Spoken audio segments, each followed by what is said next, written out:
Je m'appelle Mia et j'ai 25 ans. Je travaille comme développeuse de logiciels à Seattle, et laissez-moi vous dire que c'est un monde loin de l'endroit où j'ai grandi. Mon chemin vers l'indépendance a été semé d'embûches, mais tout a commencé lorsque j'ai échappé à l'emprise de ma mère.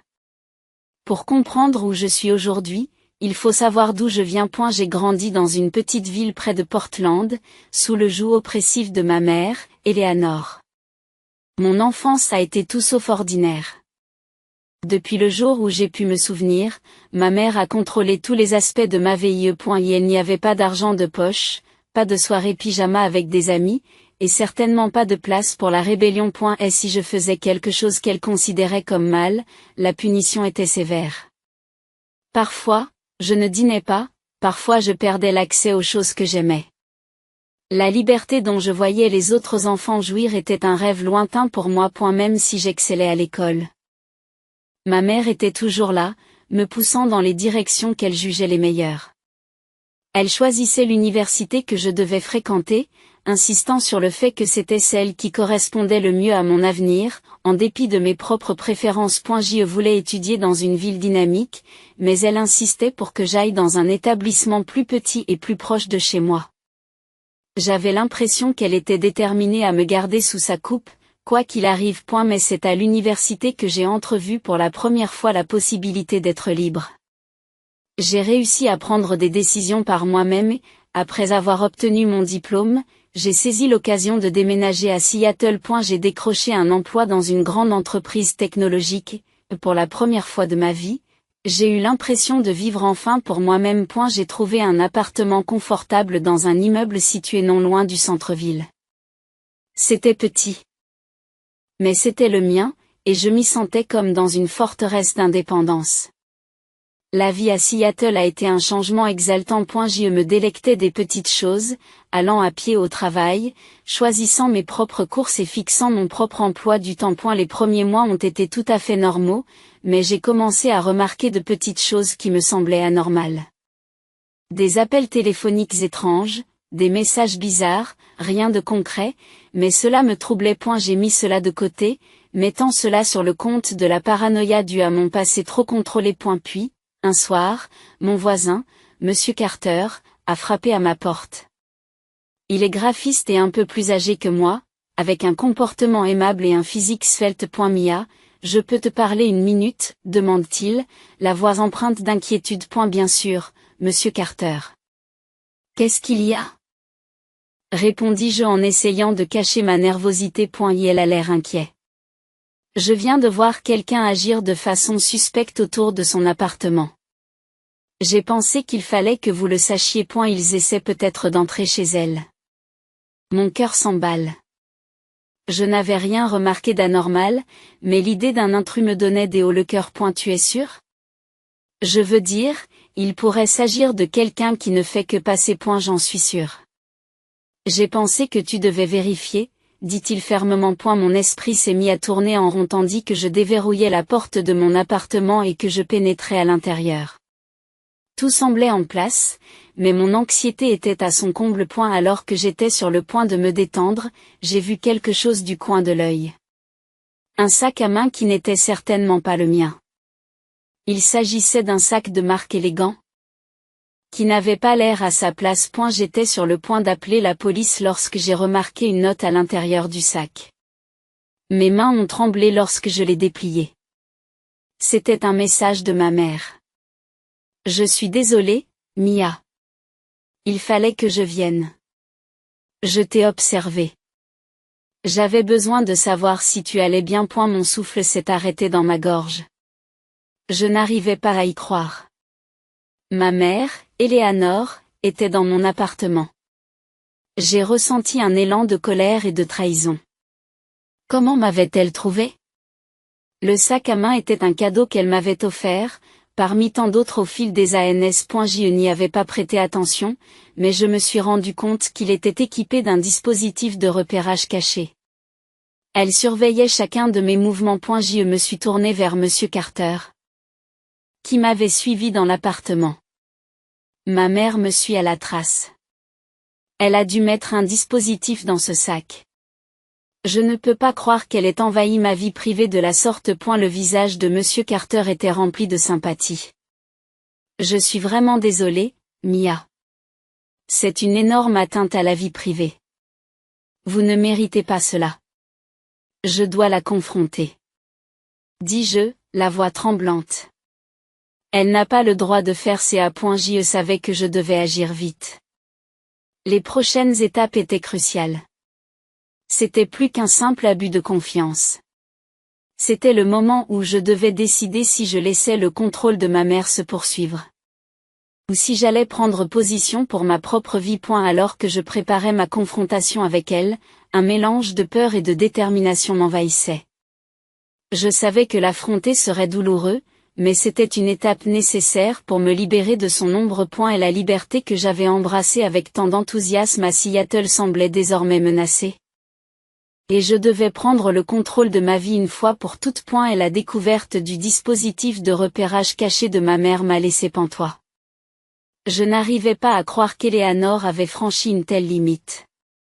Ma vie à Seattle était censée être mon échappatoire.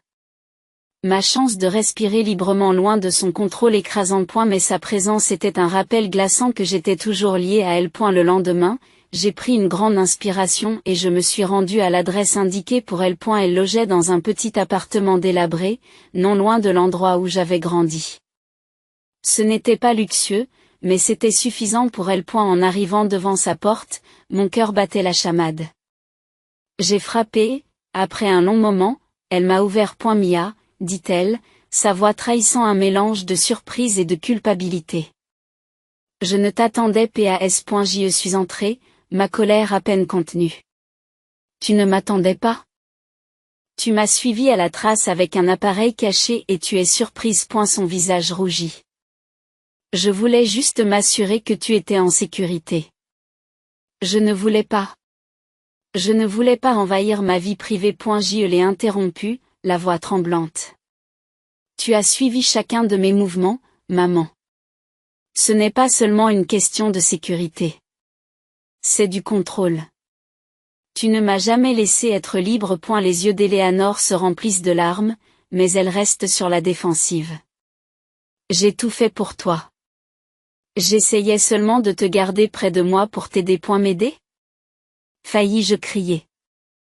En m'étouffant? En décidant de tout à ma place?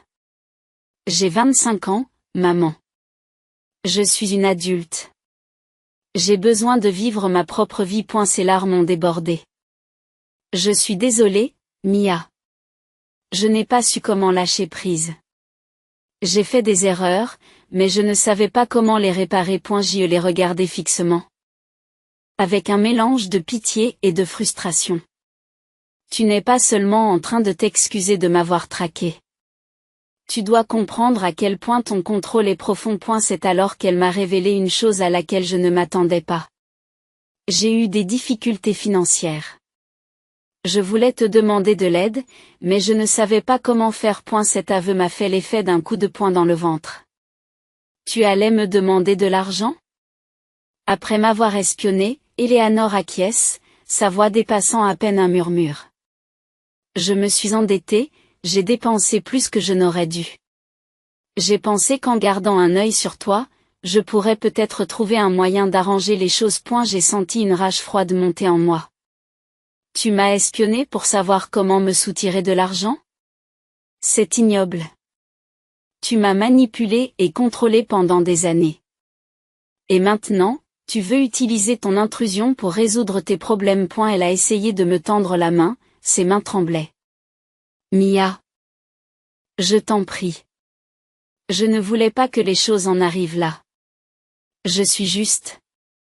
Je suis désolée. Ces mots semblaient creux. Je ne peux plus faire ça, maman. Je ne peux pas continuer à te laisser contrôler ma vie, même à distance. En quittant son appartement, j'étais envahie par un mélange de tristesse et de détermination. J'ai compris que la seule façon de reprendre ma vie en main était de rompre tous les liens avec elle. Il ne s'agissait pas seulement du dispositif de repérage ou de l'argent. Il s'agissait de me libérer d'années de manipulation émotionnelle. Dès le retour à mon appartement, j'ai immédiatement commencé à faire des changements.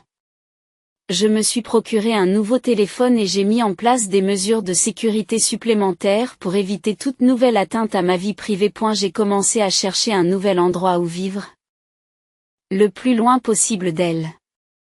J'ai également contacté un avocat pour entamer la procédure légale de séparation de mon registre familial. Chaque étape a été marquée par un mélange de soulagement et de déchirement. J'avais tellement besoin de liberté, mais maintenant qu'elle était à ma portée, le prix à payer était plus élevé que ce que j'avais prévu.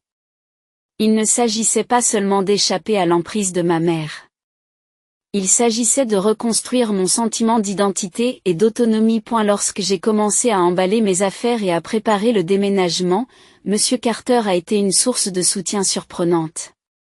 Il m'a proposé son aide pour la logistique et m'a écouté pendant les jours difficiles. Nous avons passé plus de temps ensemble et sa gentillesse est devenue un petit réconfort au milieu du chaos. Mais la bataille n'était pas terminée.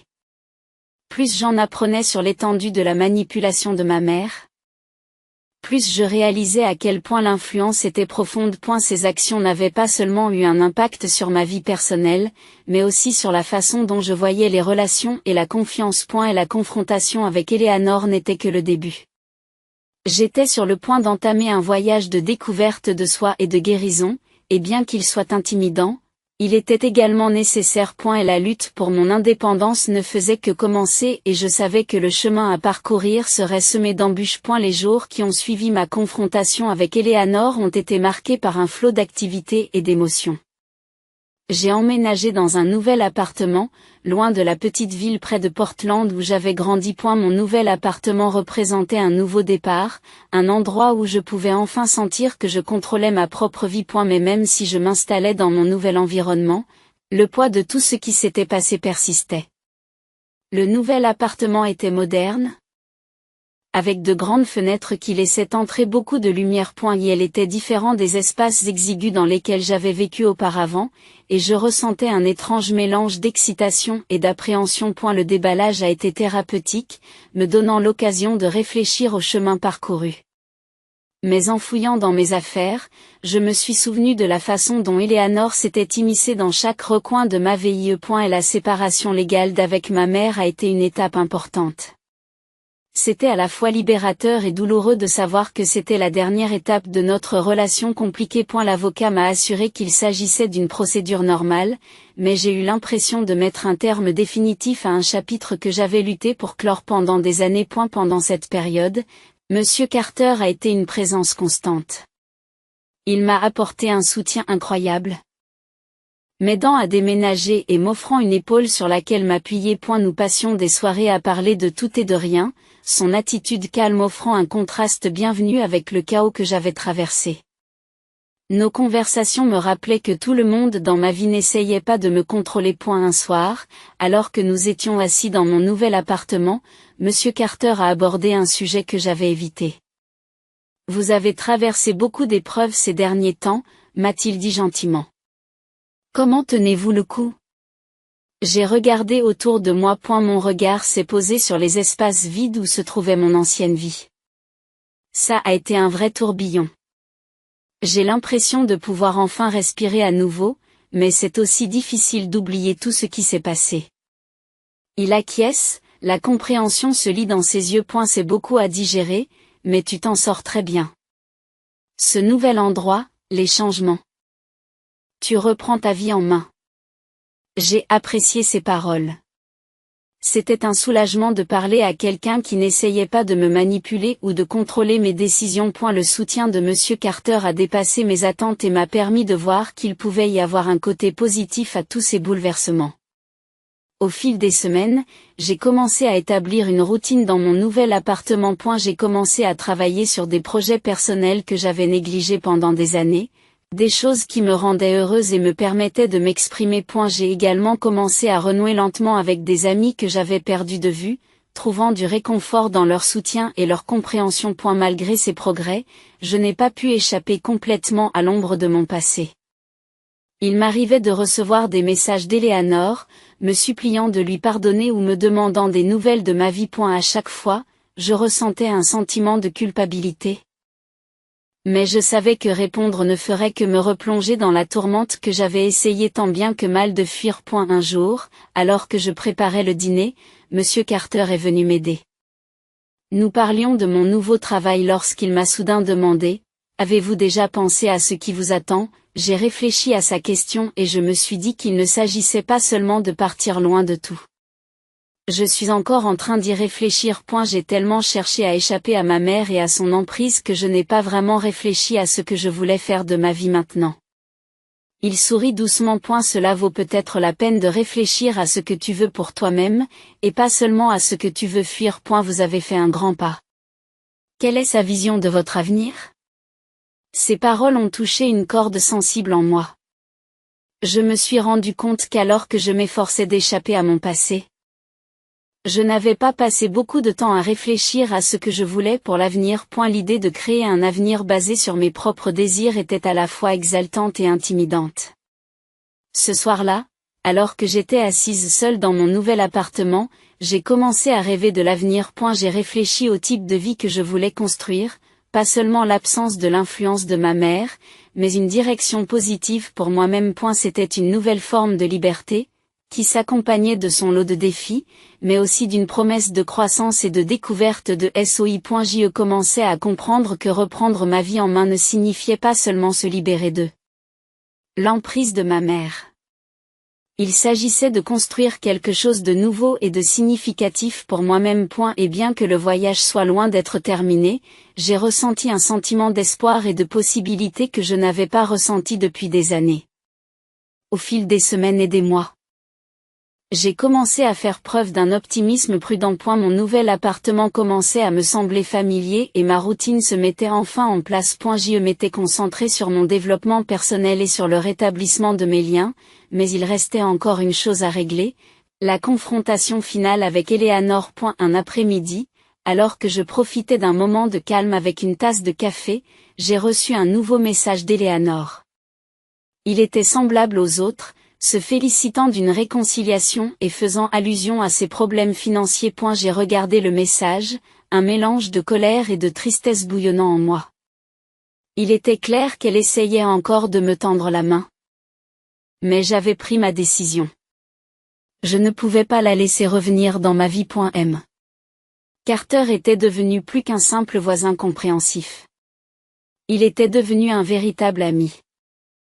Nos conversations faisaient désormais partie intégrante de ma vie et je m'ouvrais à lui d'une manière que je n'aurais jamais cru possible. Un soir, alors que nous préparions le dîner dans mon appartement, j'ai décidé qu'il était temps de partager mes dernières pensées au sujet de ma mère. J'ai reçu un autre message d'Eleanor aujourd'hui, ai-je dit en essayant de garder une voix stable. Elle continue à me tendre la main, à me demander de l'argent et à me dire qu'elle est désolée. Je ne sais pas quoi faire. Carter a levé les yeux de la cuisinière, l'inquiétude se dessinant sur son visage. Vous avez déjà fait beaucoup pour vous protéger. Il est peut-être temps de réfléchir à ce qui est le mieux pour votre propre bien-être. J'ai acquiescé. Ressentant un mélange de soulagement et d'appréhension. J'y ai réfléchi. Je sais que je dois lâcher prise complètement, mais il est difficile d'ignorer qu'une partie de moi se sent encore responsable. Il pose doucement une main sur mon épaule. C'est naturel de ressentir cela, mais n'oublie pas que tu as fait tout ce que tu pouvais. Parfois, lâcher prise est l'étape la plus difficile mais la plus nécessaire. Le lendemain, j'ai pris une décision. J'ai rédigé une dernière lettre à Eleanor, en précisant clairement mes limites. J'ai indiqué que je ne répondrais plus à ses messages et que toute tentative de me contacter serait ignorée. C'était un adieu ferme mais respectueux, et j'espérais qu'il me permettrait de tourner la page. En cachetant l'enveloppe, j'ai ressenti un étrange mélange de tristesse et de soulagement. C'était la fin officielle d'un chapitre mouvementé de ma vie. Mais c'était aussi une déclaration de mon intention d'aller de l'avant sans que le poids du passé ne me tire vers le bas. Quelques jours plus tard, j'ai eu un autre entretien avec Monsieur Carter. Nous étions assis dans le parc, profitant de l'air frais de l'automne. Il observait tranquillement les feuilles qui changeaient lorsqu'il s'est tourné vers moi, l'air pensif. Tu as traversé tellement de choses, Mia. Je suis très fière du chemin que tu as parcouru, mais j'ai aussi remarqué quelque chose. Il y a une lumière en toi qui n'existait pas avant. Tu sembles plus en paix. Je l'ai regardé, ressentant une chaleur que je n'avais pas ressentie depuis longtemps. Je vous remercie. C'est un parcours du combattant, mais je crois que je commence à trouver ma voie. J'apprends à me concentrer sur ce que je veux, et pas seulement sur ce que j'ai fui. M. Carter sourit, ses yeux reflétant une véritable chaleur. C'est un plaisir de vous voir ainsi. Et je suis là pour vous. Quels que soient vos besoins. La conversation s'est prolongée longtemps après nos adieux. J'ai ressenti un regain d'espoir et de détermination. Pour la première fois depuis des années, je commençais à envisager un avenir qui était vraiment le mien, un avenir fondé sur mes propres rêves et aspirations. À la fin de l'année, j'ai pris le temps de réfléchir aux changements que j'avais opérés. Ma vie était toujours en cours, mais je n'étais plus définie par mon passé ou par le contrôle de ma mère. J'apprenais à prendre des décisions par moi-même et à embrasser les possibilités qui s'offraient à moi. Un soir, alors que je regardais les lumières de la ville par la fenêtre de mon appartement, j'ai repensé à tout ce que j'avais vécu. J'ai ressenti un étrange mélange de fierté et de soulagement de savoir que j'étais sortie plus forte de l'autre côté. Il y avait encore de l'incertitude, mais il y avait aussi la promesse de nouveaux départs. En fin de compte, il ne s'agissait pas seulement de me libérer de l'influence de ma mère. Il s'agissait de trouver mon propre chemin et d'avoir le courage de l'emprunter. Et alors que j'attendais avec impatience ce que l'avenir me réservait, j'ai ressenti un sentiment de paix en sachant que, pour la première fois depuis longtemps, je contrôlais vraiment ma propre vie.